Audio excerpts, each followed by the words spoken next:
വിശ്വാസം. നമ്മൾ ആരെയാണ് വിശ്വസിക്കേണ്ടത്? നമ്മൾ കണ്ടിട്ടില്ലാത്ത, നമ്മൾ കേട്ടിട്ട് മാത്രമുള്ള ദൈവത്തെ വിശ്വസിക്കണോ? അതോ നമ്മൾ എപ്പോഴും കണ്ടുകൊണ്ടിരിക്കുന്ന, എന്തെങ്കിലും ഒരു ആവശ്യം വരുമ്പോൾ ഓടി വരുന്ന മനുഷ്യരെ വിശ്വസിക്കണോ? ആരെയാണ് നമ്മൾ വിശ്വസിക്കേണ്ടത്? ജനനം മുതൽ മരണം വരെ ഏതൊരു മനുഷ്യൻ്റെ ഉള്ളിലും ഉണ്ടാകുന്ന ഏറ്റവും ഇമ്പോർട്ടൻ്റ് ആയ ഒരു ക്വസ്റ്റ്യനാണ് ഞാൻ എന്ത് ചെയ്യണം എന്നുള്ളതും ഞാൻ ആരെ വിശ്വസിക്കണം എന്നുള്ളതും. നമുക്ക് സത്യസന്ധമായി വിശ്വസിക്കാൻ പറ്റുന്നത് ദൈവത്തെ മാത്രം. നമ്മളൊരിക്കലും ചതിക്കില്ല, നമ്മളെ കൈവിടില്ല.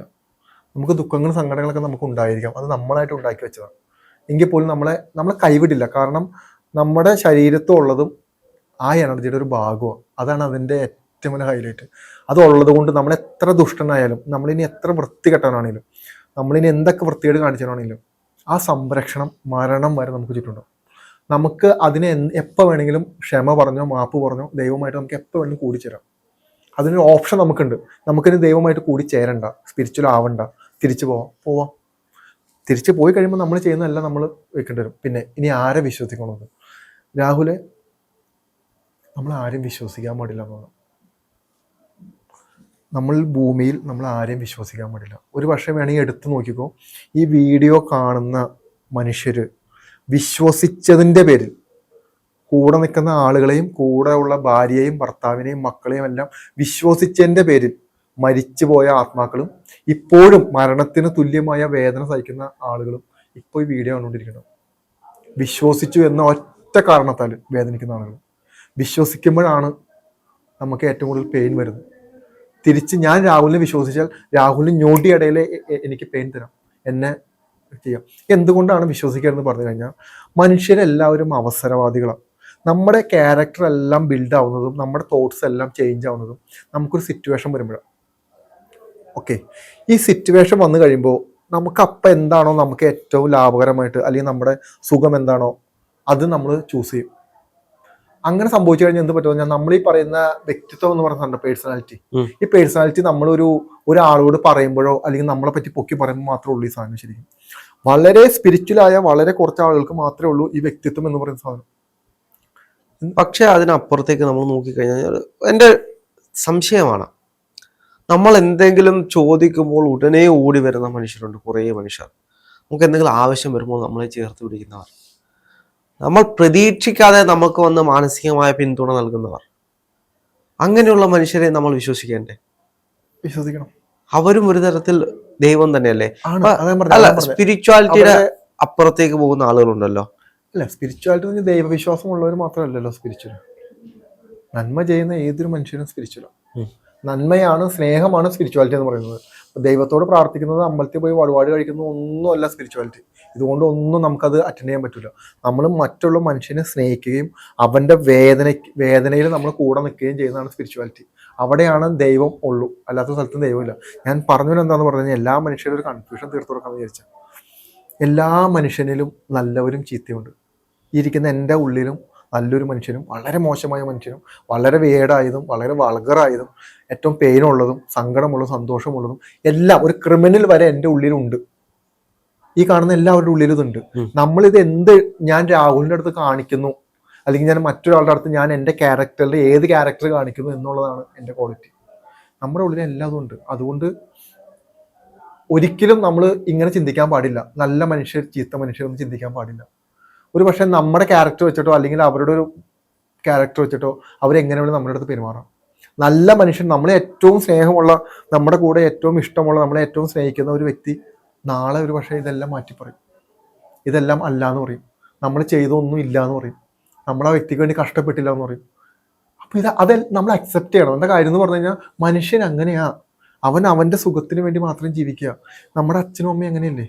അതെ, സുഖത്തിന് വേണ്ടിയിട്ടെന്നല്ല പറയുന്നത്. അവരെപ്പോഴും അവരുടെ കർമ്മം, അച്ഛൻ എന്ന് പറയുന്ന, അമ്മ എന്ന് പറയുന്ന കർമ്മം തീർക്കാൻ വേണ്ടി ശ്രമിക്കുക. ഇതിനിടയിൽ നഷ്ടപ്പെടുന്ന ഒരുപാട് കാര്യങ്ങളുണ്ട്. ആ മക്കൾക്ക് കിട്ടേണ്ടതായ ഒരുപാട് കാര്യങ്ങളുണ്ട്, അവർ ചെയ്തു കൊടുക്കേണ്ട ഒരുപാട് കാര്യങ്ങളുണ്ട്. ഇപ്പം നമ്മുടെ പാർട്ട്നേഴ്സ് ആണെങ്കിലും എപ്പോഴും എല്ലാ മനുഷ്യരും അവരുടെ സന്തോഷത്തിന് വേണ്ടി ജീവിക്കുന്ന മനുഷ്യരാണ്. നമുക്ക് ഇന്ന് ഭൂമിയിൽ കിട്ടാത്തതും ഇത് തന്നെയാണ്, നമ്മൾ തേടിക്കൊണ്ടിരിക്കുന്നതും ഇത് തന്നെയാണ്. നമ്മൾ ഇതിനു വേണ്ടി അലഞ്ഞുകൊണ്ട് കിടക്കുക.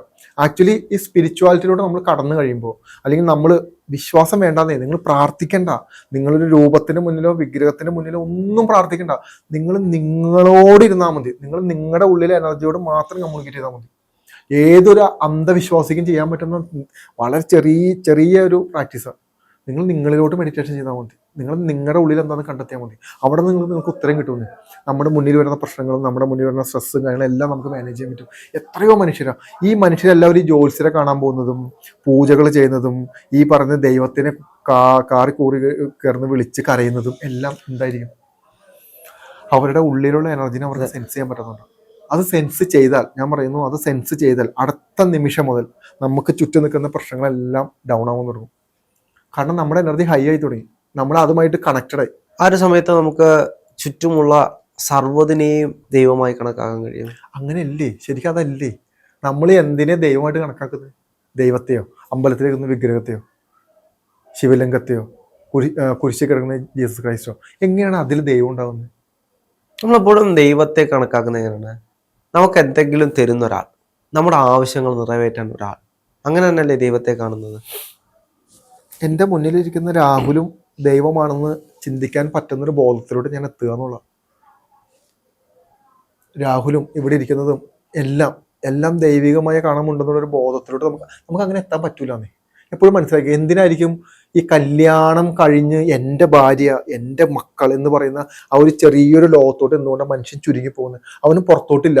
അയൽവക്കക്കാരൻ പട്ടിണിയാണോ? എൻ്റെ കൂടെ ഇരിക്കുന്ന എൻ്റെ കൂട്ടുകാരൻ പട്ടിണിയാണോ? അവന് എന്തെങ്കിലും മാനസികമായി ബുദ്ധിമുട്ടുണ്ടോ? ഇതൊന്നും നമ്മൾ അറിയുന്നില്ല. നമ്മളെപ്പോഴും നമ്മുടെ ഫാമിലി, നമ്മുടെ ഭാര്യ, നമ്മുടെ മക്കൾ, നമ്മുടെ അച്ഛനമ്മയും. ഇതല്ലല്ലോ. ഈ ഭാര്യയും അച്ഛനമ്മയും മക്കളൊക്കെ എത്ര സമയം നമ്മുടെ കൂടെ ഇരിക്കുന്നത്? ഇവർ മൊത്തം പുറത്ത സമയത്താണ്. നാളെ ഒരിക്കലും അവർക്ക് എന്തെങ്കിലും ബുദ്ധിമുട്ടുകൾ വരികയോ പ്രശ്നങ്ങൾ വന്നു കഴിഞ്ഞാൽ നമ്മളൊന്നും ആയിരിക്കില്ല ഓടിച്ചില്ലെന്ന്, പുറത്തുള്ള ഏതെങ്കിലും പാവപ്പെട്ടവരായിരിക്കും. അപ്പം നമ്മൾ മറ്റുള്ളവർക്ക് നന്മ ചെയ്യാന്നുള്ള ആ നന്മ നമ്മൾ ചെയ്യുന്ന നിമിഷം നമ്മൾ നടക്കുന്ന വഴിയിൽ ഉണ്ടാവുന്ന കല്ലും മുള്ളും നമ്മുടെ കാലിൽ തറച്ച് കയറില്ല.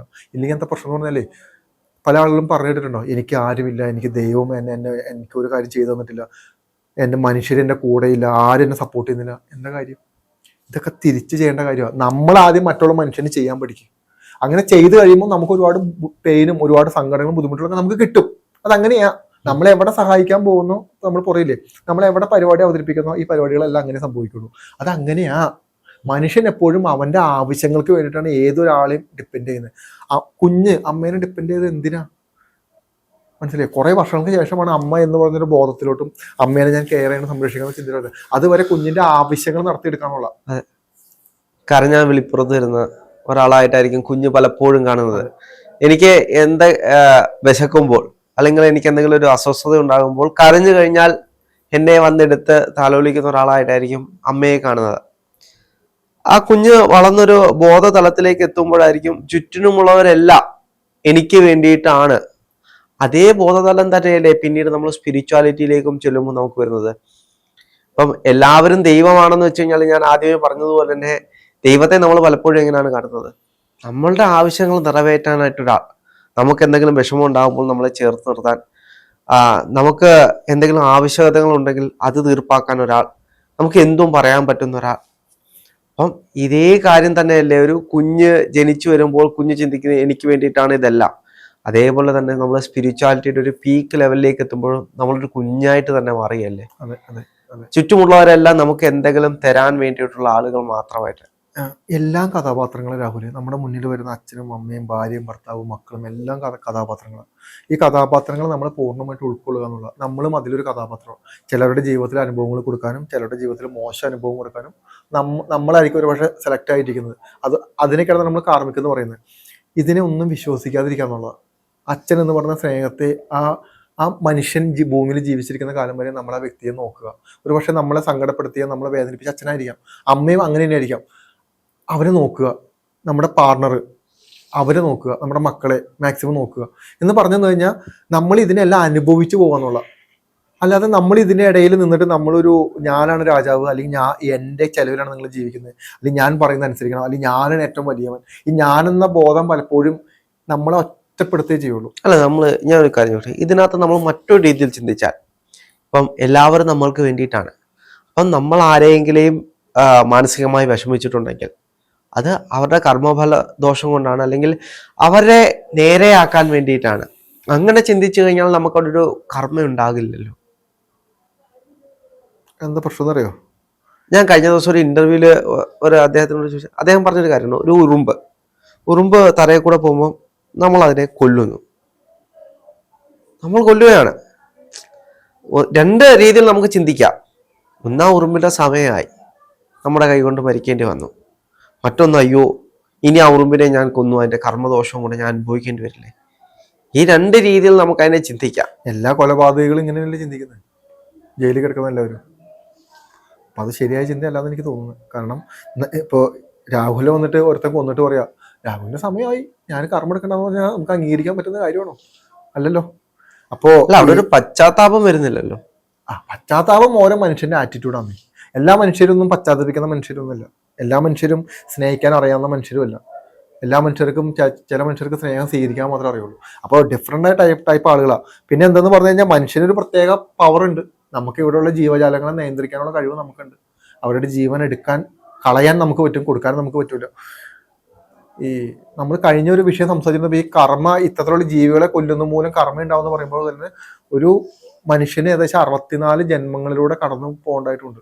അതിലൊരു നിമിത്തമായിരിക്കാം നമ്മൾ. അതാണ് മനസ്സിലായോ? അതിനകത്ത് കർമ്മ ഇല്ലാന്നൊന്നും പറയാൻ പറ്റില്ല. അതായത് ഉറുമ്പിന്റെ സമയമായി എന്നും പറയുന്നത് വെറും ന്യായീകരണം മാത്രം. ആ ഉറുമ്പിനെ നമ്മൾ കൊല്ലുന്നത് ഒരു പക്ഷെ നമ്മളിലൂടെ ആയിരിക്കും ആ ഉറുമ്പിനെ അടുത്ത ജന്മം എടുക്കേണ്ടത്. അപ്പൊ അതിന്റെ സമയമായത് നമ്മളിലൂടെ ആയിരിക്കും നമ്മൾ ചെയ്യേണ്ടത്. അത് നമ്മുടെ ഒരു നെഗറ്റീവ് തിങ്കിങ്ങും വന്നതുകൊണ്ടാണ് നമ്മൾ ആ ഉറുമ്പിനെ കൊന്നത്. നമ്മളെ ഉറുമ്പിനെ കൊന്നു, ആ ഉറുമ്പ് മരണപ്പെട്ടു, അതിനെ അടുത്ത ജന്മത്തിലോട്ട് അതിന് പോവാം. അതിന് നമ്മൾ ശരിക്കും ആ ഉറുമ്പ് രക്ഷപ്പെട്ടെന്നുള്ള അതിന്റെ ഉള്ളിൽ നിന്ന്, ആ ജന്മത്തിൽ നിന്ന്. നമുക്കെന്ത് അധികാരം ഉറുമ്പിനെ കൊല്ലാനുള്ള? മറ്റൊരാൾക്ക് ഉപകാരം ഉണ്ടായി എന്ന് കരുതി നമുക്ക് കർമ്മ കിട്ടാതിരിക്കണം നിർബന്ധമൊന്നുമില്ല. ഉറപ്പായിട്ട് നമുക്ക് കിട്ടും. പക്ഷെ ഇത് ആ ഒരു ആത്മാവിന് നമ്മള് മറ്റൊരു ജന്മത്തിലേക്ക് പോകാൻ വേണ്ടിട്ട് ഒരു ഉപകാരം ചെയ്തു. നമ്മളെ ഏൽപ്പിച്ചിട്ടില്ലല്ലോ അതൊന്നും. അത് അറിയാതെ ആരെങ്കിലും ഏൽപ്പിച്ചിട്ടുണ്ടോ ഇതൊക്കെ ചെയ്യാൻ? അറിയാതെ പറ്റിയതാണെങ്കിലോ? അല്ല, അറിയാതെ പറ്റിയതാണെങ്കിൽ നമ്മളത് അറിയില്ലല്ലോ. പിന്നെ നമ്മൾ ചിന്തിക്കണം. നമ്മൾ പോകുന്ന വഴിക്ക് നമ്മൾ കാലുകൊണ്ട് ചവിട്ടിയതിന് ശേഷമാണ് നമ്മൾ അത് കാണുന്നത്. നമ്മൾ അറിയാതെ പറ്റുന്നതാണല്ലോ. ഇപ്പോ പല ആന, പാമ്പ്, ഒരുപാട് മൃഗങ്ങൾ മനുഷ്യരെ കൊല്ലുന്നുണ്ട്. അതുങ്ങളുടെ എന്താ പറയാ, അതുങ്ങൾ കൊല്ലണം എന്ന് കരുതി ചെയ്യുന്നൊന്നും ആയിരിക്കില്ല. അതുങ്ങൾ അതിന്റെ പ്രതിരോധമായിട്ട് തീർക്കുന്ന പക്ഷത്ത് ചെയ്യുന്ന കാര്യങ്ങളായിരിക്കും അതൊക്കെ. പാമ്പ് കുത്തി എത്ര പേര് മരിക്കുന്നു.